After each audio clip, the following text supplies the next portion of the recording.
There we go. So I think it said it's being recorded. We're here a little early because I wanted to set up here. And I should have started the screen sharing in the beginning here. So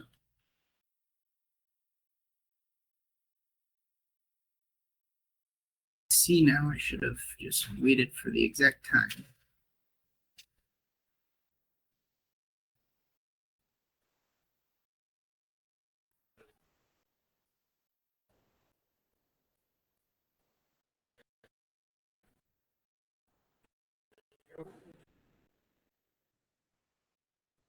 Okay.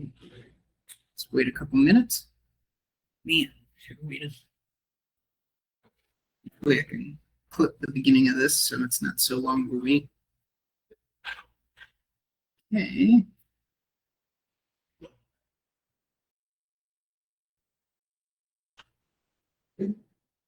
Oh, hey, how you doing, Enrique? How you doing, Francisco? Nice to see you guys. Nice to see you guys. To see everyone.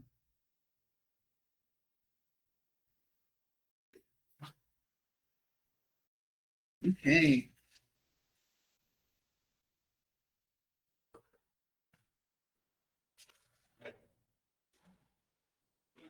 Amazing, amazing. my little video thing doesn't let me see myself. Picture in picture. There we go. All right, one more minute. One more minute.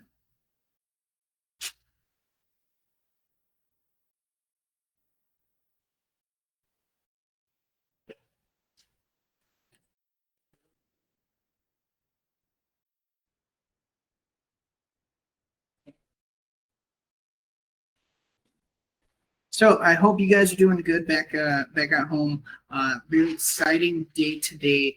We're going to talk about contractors and how to manage them, the difficulties, my experiences, and how our company has learned how to adapt to it. This called From Chaos to Control. The thing about construction is that there will be chaos. And a lot of people don't tell you that because construction makes or breaks any investment. But it's all about what you do as the investor to be able to guide it to a successful project renovation. Now, let's see here. Now let's talk about what do contractors do wrong. I mean, it's very frustrating. They're always coming up with something new that they need an issue, more materials, more money, loss of money, additional change orders, long wait times, and under-delivered products. I mean, when they're giving it, they're just slapping it together and they're handing it off. It's a shame. Well, the thing is, right, we need to truly understand that because as an investor, you are developing skills. The better your skills are, even if you're a passive investor, even if you're doing it as a hobby, the skills you develop are what transpires to the success that you're going to have in the industry. So what are we going to talk about? Well, we're going to talk about the real challenges when it comes to contractor management. Let me just make sure that everything's going well here. Everybody can hear me. Welcome, everyone. Welcome, welcome. Hey, Jason. How you doing? Hey, Adam. Nice to see you. We're going to talk about the real challenges of contractor management. Proper systems can avoid so much just unpredictable chaos, predictable results, and deciding what is actually important to you. Is the actual importance, continuing to learn how to develop the skill to another level, or should you hand it off to somebody that can handle it way you can be able to develop your time? Well, I'm going to tell you right now, I always think you should develop skills at what you're doing so that if all else fails, you can figure it out. So let's hop into it. And of course, if you didn't want to pursue it, we are always here to help as a project management division. Estate Squared Away, we have all three divisions. We have the transaction, property management, and of course, projects for your renovations. Hopefully everyone can hear me. So why do contractors fail you? Well, and even if they're good, that's the crazy part, right? The first thing you have to do is you have to look at yourself, right? You should think of yourself almost like how those MMA fighters are, right? They learn boxing, they learn jujitsu, they learn all these different martial arts just to all bring them together and go and do one thing, and that's, have their bout, right? Well, if you bring different skills like law, accounting, market knowledge, finance, and you bring them together to make that strong investor, that should be the ultimate goal, to solidify yourself in every decision you make in this industry. Well, now, what are things that you can do to make sure that you are prepared or preparing that contractor? One of the biggest things we're seeing is, just the clarity, right? The biggest thing is the communication, the clarity when we're talking about a scope and specs. A lot of times people will say, hey, oh man, I would love to renovate this bathroom right here. I don't really know what to do. I mean, I think maybe how about you choose what I think tile would be good in here. So just put, what do you think is the best tile? What do you know? What do you think, right? Now, don't get me wrong, asking a contractor is always great when it comes to issues. But if you're going to ask them for preference, it's going to be something where you got to be careful, because their job is to strictly fix and repair. Now, especially if it's an independent construction company, because they're going to tell you probably the most expensive thing is what you're going to need. Because, yeah, most expensive thing is going to fill their pockets and also give them an opportunity to, continue to have work, right? What about payment structure, right? A lot of investors that we're seeing are having difficulty when it comes to, certain payment structures, right? There's a lot of loans out there where you have to actually show the production before you can request a draw from the bank. That becomes an issue when a lot of these guys don't function like that, and they're going to want to have some portion, whether it's a percentage of 50%, 30%, 20% upfront, in order to initiate the transaction, right? Or initiate the repair. Let me just hop around. Anybody got questions? No? All right. So now, finally, there's a difference between management and micromanagement. We've seen both, right? We've seen the management where the investor is on top of it. They're doing the renovations with us. They're being able to, because we were as their contractor, right? They're like, hey, well, what do you need? Oh, well, we're going to need these materials next week. All of a sudden, hey, look, check it out. I got a scheduled delivery from 6 to 10. Just make sure you guys are there at 6.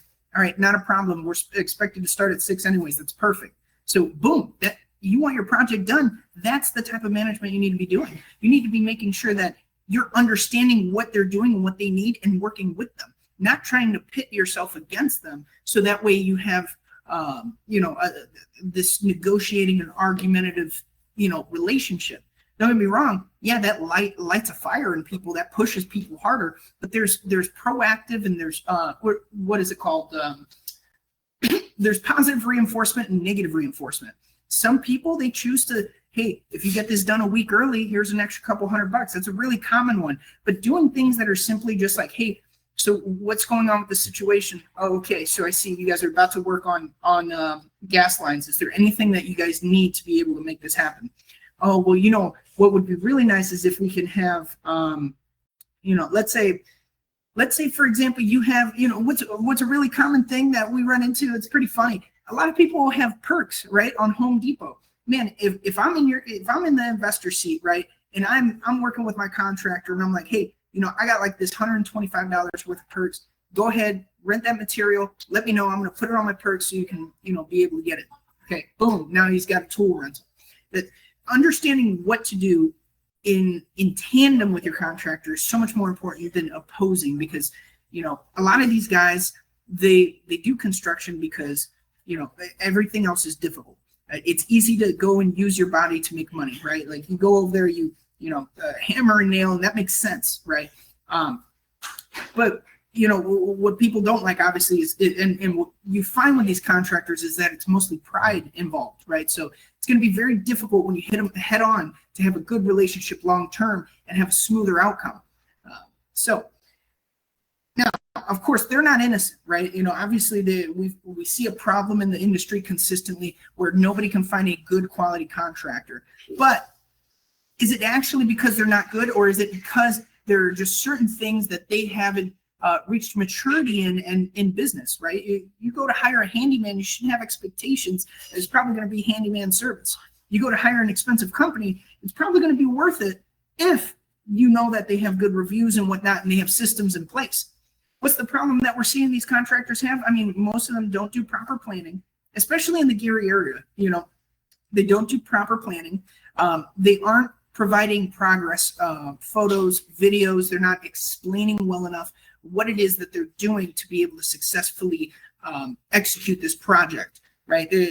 What I've noticed is even some of them will and I've been on both sides here now, because I've been in the project manager seat where I've been helping other investors, and I've been in the investor seat where I've hired contractors to go and do a job, and they're trying to be slick where they're not showing me pictures and, oh, you know what, I totally forgot today. It's like, did you forget, or did you just not do enough and you don't want to show me?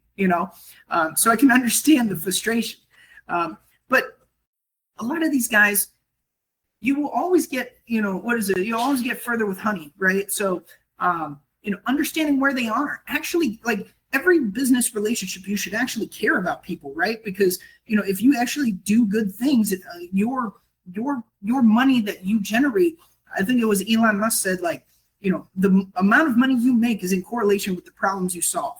So if you're over there taking care of people, it's going to come back fruitful back to you.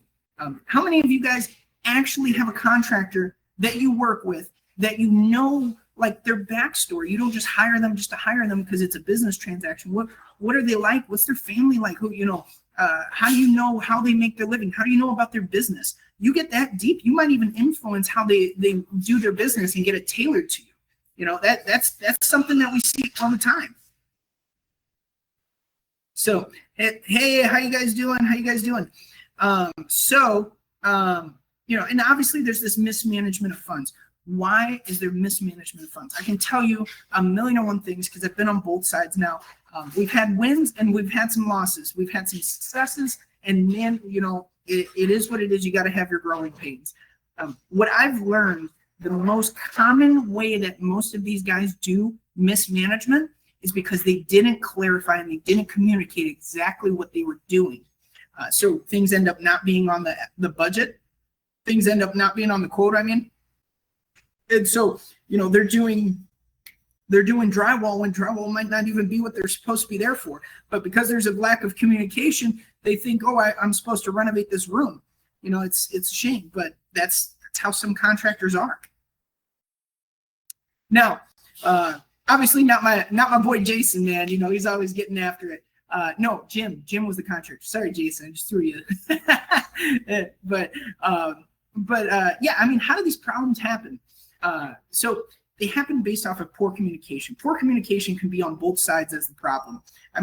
If an investor says, hey, just figure it out for me, you better expect that a contractor is going to put it into a contractor perspective and may not be your perspective. Same thing, vice versa. If they're not explaining well enough to you what they're doing, now they might not be doing something you don't like. This is Gary that we're investing into mostly for most of the community. And the big thing that really messes up people is when we get break-ins. They are colossal damage. They are just horrible situations to deal with. And the bad part is, right, it all stems from relationship and your ability to understand how to protect yourself, right? Because what will end up happening is, or what was it? There was actually a paralegal that I ran into a long time ago, and she said something I really like, right? It's this quote. It said, if man made it, man can get around it.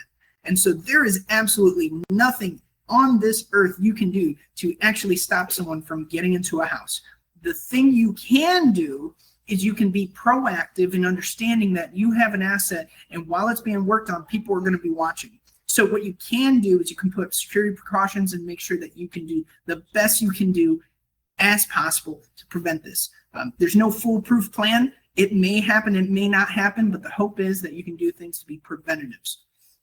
Of course, there's always going to be the unseen issues, material delays, and having the foresight in project.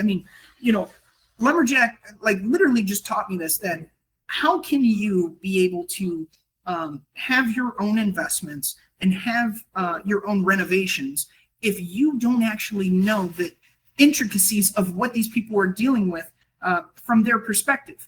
If you've never grown the skill in being able to go through a project as a project manager or get involved, then how can you have the expectation that they may not have no issues, right?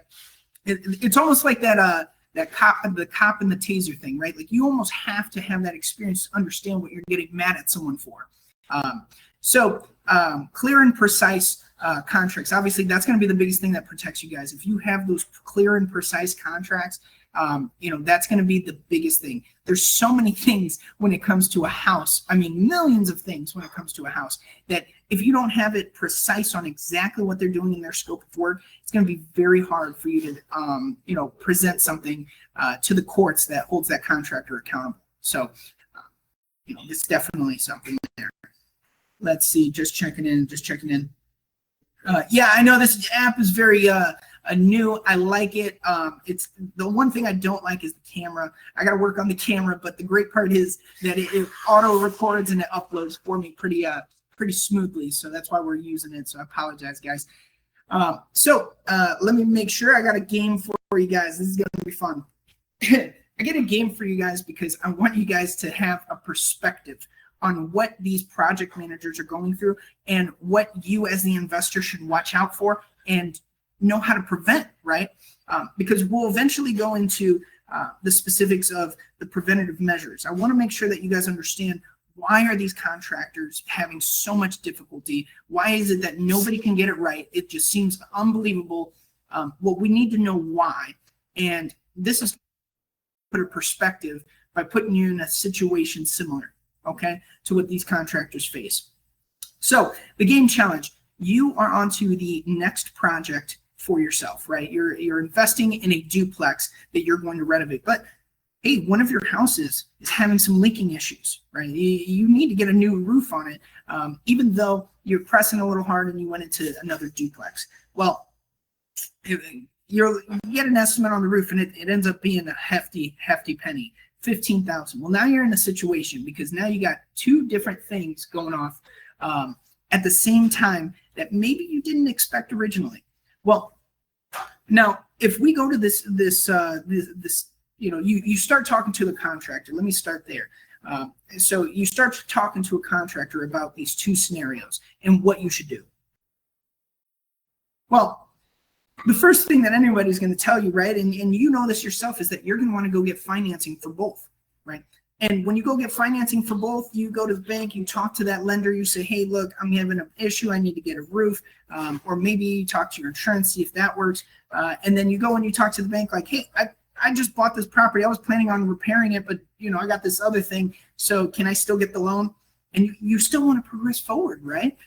There might be certain risks that you're involved, but if you're building a business, this is very common. Something that you're going to face is your consistency of moving and running into outside obstacles of this roof. Right? Well, you go and you secure the loan. You're like, awesome, man! I have the $15,000 for the roof, and I got the $30,000 for the $30,000 for the renovation. Perfect. I'm going to hire this contractor. Hey, contractor, this is what I need you to do. I need you to do both of these. Get it done. All right. Well, break-in happens, right? A $7,000 break-in happens, and they bring in stolen copper, or they take away some of your copper. Now it all depends on what part the project is. Well, now you can't move forward, right? Because these contractors are going to need those materials, and maybe like you want to take care of the roof now because the roof is leaking and it's been an issue, and this is what you wanted to move to next, right? That shouldn't be an issue. That should just be its own thing. So now you're at an impasse because you're going to consistently start to lose opportunity cost. You're going to have to pay on the taxes, pay on the holding costs. Maybe there's some type of interest on that loan. I'm sure there is an interest on that loan that's going to be a hefty penny, especially if you get a hard money loan. It becomes an issue where the longer it takes, the more risk that you're taking on, because who knows if it's going to be broken into again, and who knows if you're going to be, getting through to this. How much money you're going to spend before this problem's fixed. That's what I'm trying to say there. We have a few options, right?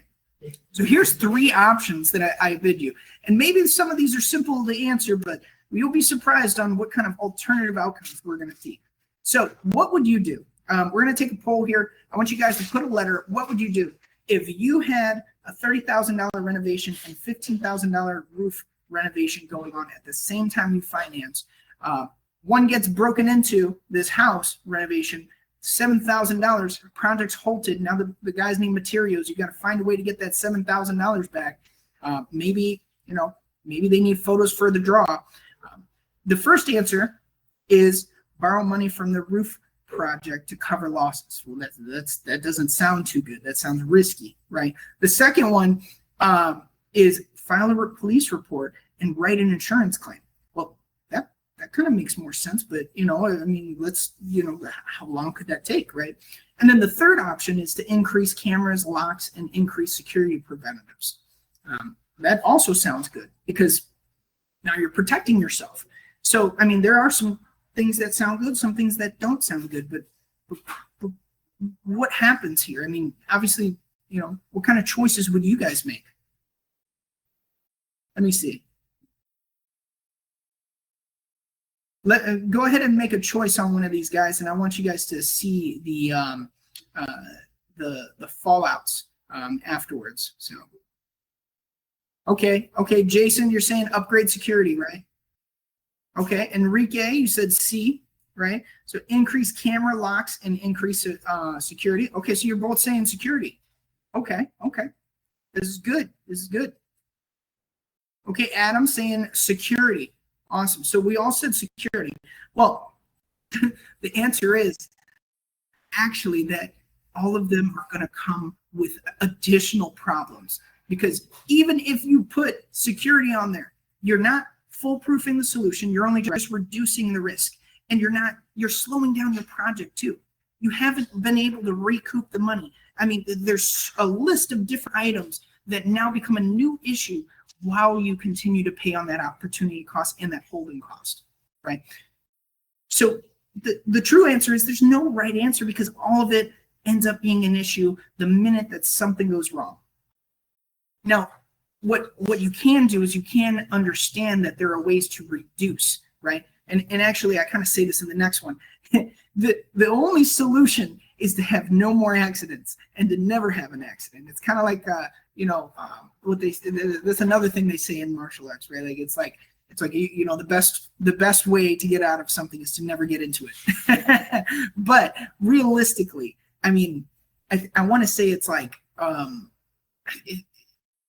realistically, when you're talking about a project, especially at scale, there's so many things that could happen that you don't want to necessarily experience, but it's going to be hard to, especially as you continue to do projects. There's a high chance that you're going to run into issues, so you got to know what to do. Let's move on here. So here's some things you can do to actually establish some control on the situation and mitigate and maybe even find resolutions to the problems that you're seeing, right? So the 5 pillars of contractor control. The first one is going to be defining the scopes. Too many people, and I almost put a picture in here. I decided not to because I don't want to sound bad or anything. But one of the things that is amazing to me is that a lot of these investors will accept contracts from contractors that legitimate just have it listed with items that they're going to work on, right? And then a price at the bottom. Well, how in depth is it? It's literally, it says doors, windows, sidings. It's like, well, you're just saying a number here. Why would you do that? Because if there becomes a problem, they could say, oh, well, we didn't specify how much doors. I said, I didn't say all of the doors. I just said maybe 1 or 2 doors, I didn't say, all of the windows. So when it comes to these contracts and you go to work with these contractors, you got to be extremely specific. You need timelines. You need quality expectations. You need specifics to hold them to the fire. And payment schedules.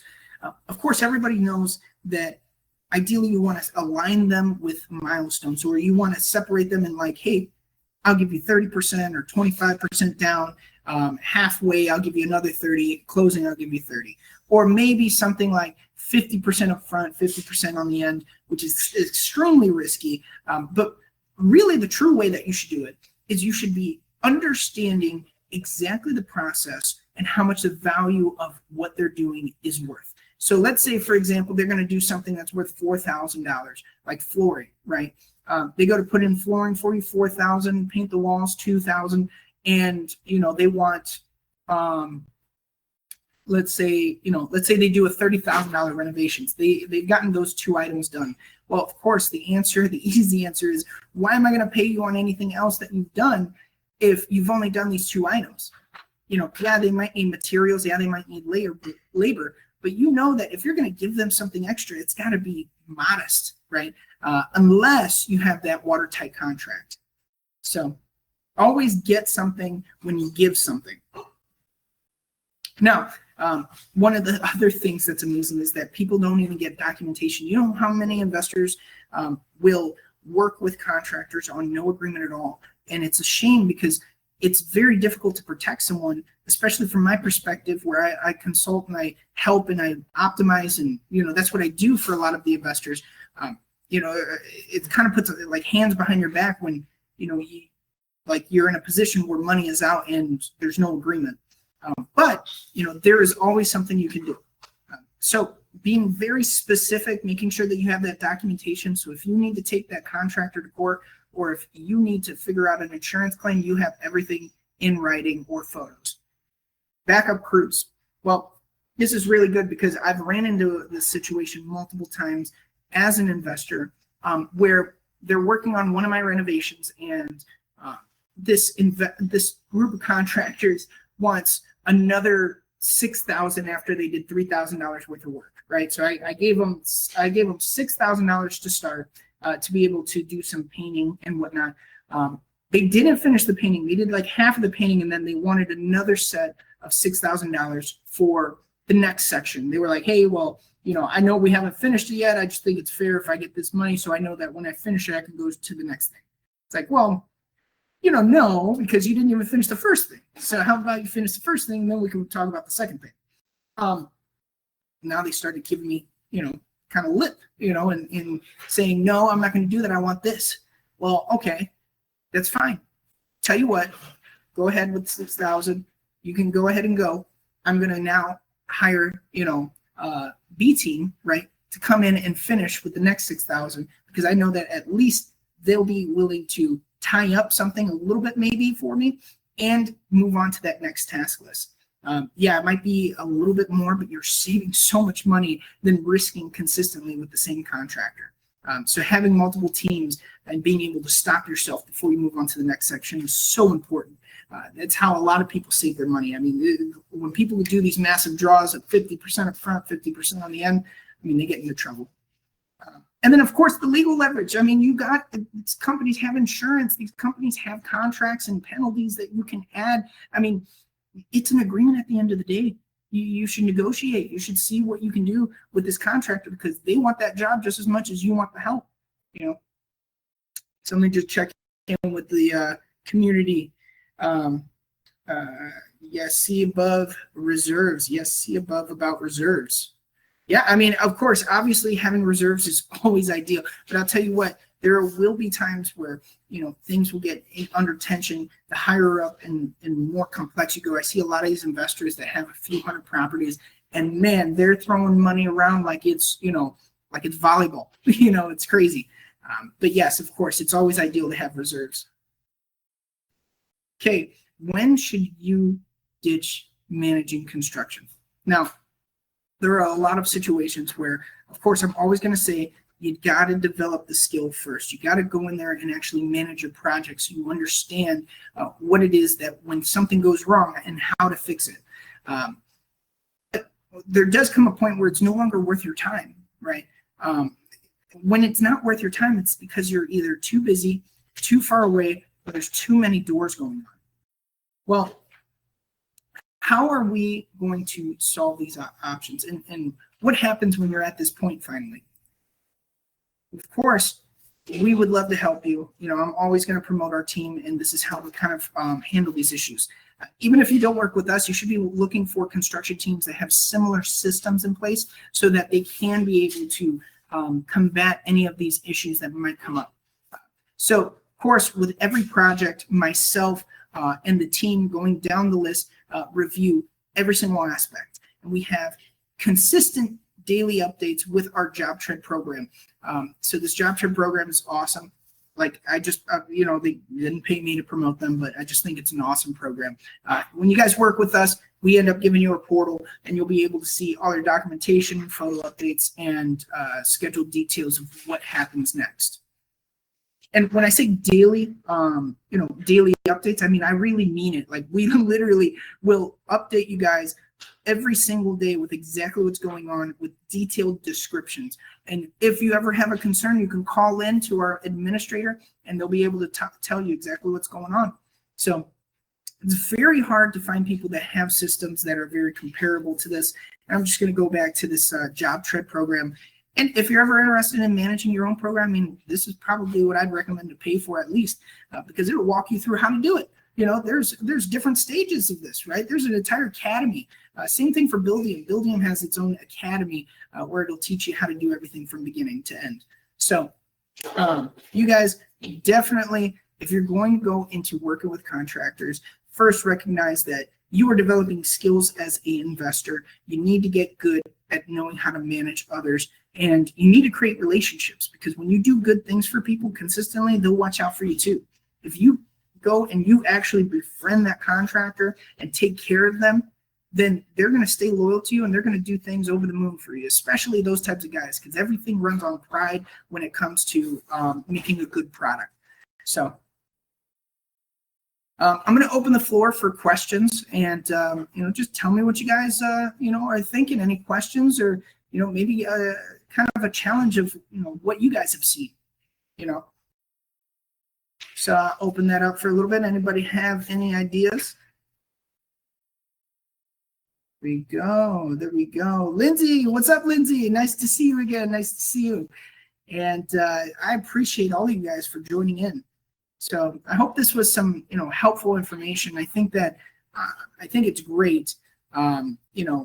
Everybody needs to consistently treat themselves as if they're in training, because the minute that you stop being a student, you stop learning, So you guys, I'm so excited to see investors developing. Shout out to, all of you guys for coming in, especially, we need to recognize a lot of you guys that develop and reach these new heights of what it is to be an investor. So definitely shout out to all of you guys, especially Lindsay. Lindsay is killing it. Keep going. Same thing to the rest of you guys, Jason, Adam, Enrique. You're just getting into it, man. I'm excited to work with you, and I'll talk to you guys soon. Please let me know if you have any other questions before we head out, and look forward to speaking with you.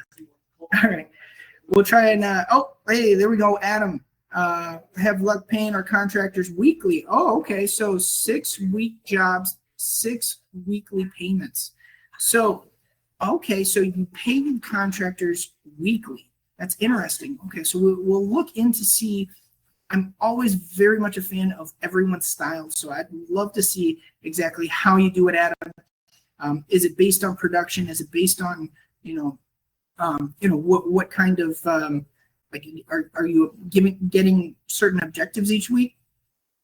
When do you do your contracts for your contractor? Do you write them out by trades or by room?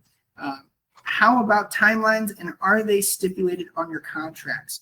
So great questions, Lindsay.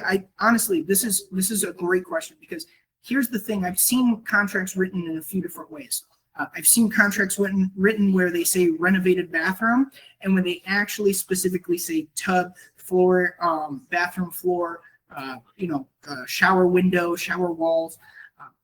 Honestly, the more specific, the better. because a bathroom renovation cost is going to be one of the biggest things that is vague, and you're going to end up with something that maybe you didn't expect to.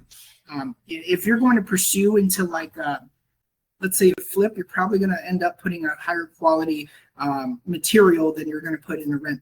But that contractor, he don't know the difference, man. He's going to go in there and he's going to be like, I think it's this. Oh, one of the biggest things, actually, Lindsay, thank you for pointing this out, because one of the biggest things I've seen with a lot of these contractors when they make their quotes is that they make it based off of removing anything that anybody's done as a mistake and creating it as their own. So specifically how we do it is we'll break it down by trade, and we'll break it down based off of timeline. We try to always have a we always have a certain structure to how we do our renovations. So we'll start, obviously in the beginning, we're doing the demo, we're doing the dumpster. Then you move on to the initial rough-ins, right? So you're doing your framing, your electrical, your plumbing, your HVAC, and then you're almost working backwards and then working back out. So when you're going into this project, so you're demoing, you're dumpstering, you're hitting the rough-in, you're finishing out all of the particulars when it comes to prep. Prep is a big component that people don't think of too, because when you're prepping something, especially after you demo, you know how much you're going to end up spending on there being like a million little nails on the walls, and they have to get that out to put the drywall up. So one of those I would definitely remind yourself on is a prep component after the rough-in. So, and then now you're working backwards out of it, doing that finishings, all of the detail work. Detail work is another component that people forget a lot of times. And it ends up being really fun for you as an investor, because you can go in there, the contractor will give you blue tape, I know we will, and essentially hand it to you, and you can go around poking all of the things that you don't like, so we can correct and give you a very high quality product. And as far as timelines, as far as trades, every single thing that I've mentioned here is added into our contracts, because we want to make sure that we give you as accurate of a contract as possible. And if there's any issues, I mean, we're very flexible. We work with every single investor. So, to answer your question, Lindsay, I hope I did. But yes, we do base it off of trades, not rooms, and we do base the timeline on that category that I've mentioned there, the same one that I would imagine most construction companies based off of. So, well, thank you guys so much. If you guys have more questions, please let us know. If you ever need anything, we'd love to look at it. And, I just hope that, we can learn together going through this motions, because I will never present myself to be all knowing. Like I wish I had a lot of these, a lot of this knowledge earlier on, but I'll tell you what, it makes sense now. It makes sense why these contractors seem so wild and bewildering. So thank you guys again. And please let me know if there's anything I can do, and give me feedback. If you guys think that it didn't go deep enough into the, slideshow, or if you guys want to hear about something specific, let me know. I want to keep doing this, and I want to get you some real information out here. I want to start showing you guys the real products, what's happening, different changes in Gary, and maybe we'll even talk about one of you guys investors, and how you're doing things. So look forward to working with you guys, and as always, take care.